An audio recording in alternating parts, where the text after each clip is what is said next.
Hello, everybody. My name is Reagan, and my informative speech today is about Formula One and how Formula One is more than just a race.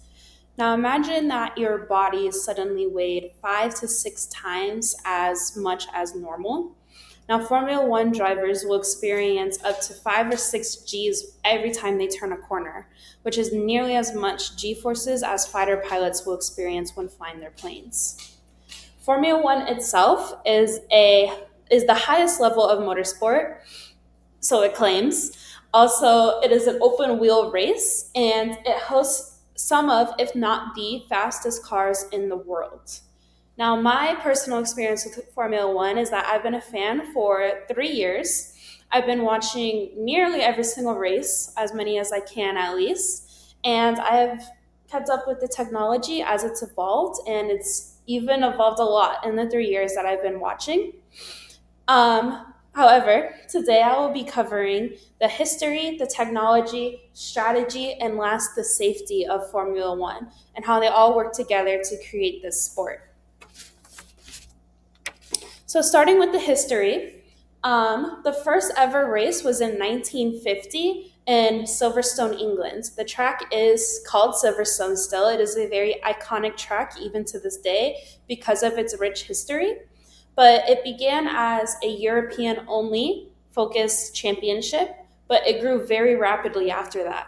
So now we have over 20 races, and they span not just in Europe, but all around the world. So nearly every single continent has its own Formula One track. So the drivers and the teams are expected to transport themselves and the cars to all of these tracks within a week because they race nearly every single weekend during the year. However, as Formula One was expanding around the world, so did the technology. They had to keep up with the demands and, on top of that, the competition of other motorsports, such as NASCAR. So, technology wise, we have three main components. We have the wing, which is in the back right here. We have the downforce, which is generated by the front wing and the side pods. And then the high speed corners, which a lot of technological advances go into. What's so important about the downforce is that you need the car to be pushed into the track because the more that it's pushed in, the more speed that you're going to get. If the car is lifting up, then you're going to lose a lot of speed and a lot of aerodynamics. So, according to Formula1.com, the power units in the 2026 models are a 1.6 liter turbo V8 engine. It is a hybrid car and has an energy recovery system, which means that every time the car slows down, then it recovers its energy and it will save that energy for you to use again later. So it's a lot of skill on the drivers to ensure that they're managing their energy the most efficiently. On top of all of this, another technology that's advanced a lot is the pit stops. So obviously the pit stops don't really fall onto the driver, but it falls onto their team to ensure that they are in the best shape and in training to make sure that they're doing the fastest pits possible. So these pit stops can, on average, be around 2.4 seconds. I personally seen one that is 2.2 seconds, which is clearly extremely fast. And it is faster than blinking several times, and you would miss the pit stop if you did. So, but even with all the incredible technology and all these advances, winning isn't just about having the fastest car or being the best driver. It is also about the strategy that you bring to the team. So, every team, of course, has their own strategy. That's why their strategists are different. Every team looks for something that another team does not have to make sure that they can bring something new to the grid. However, some big main components is the tires, for example.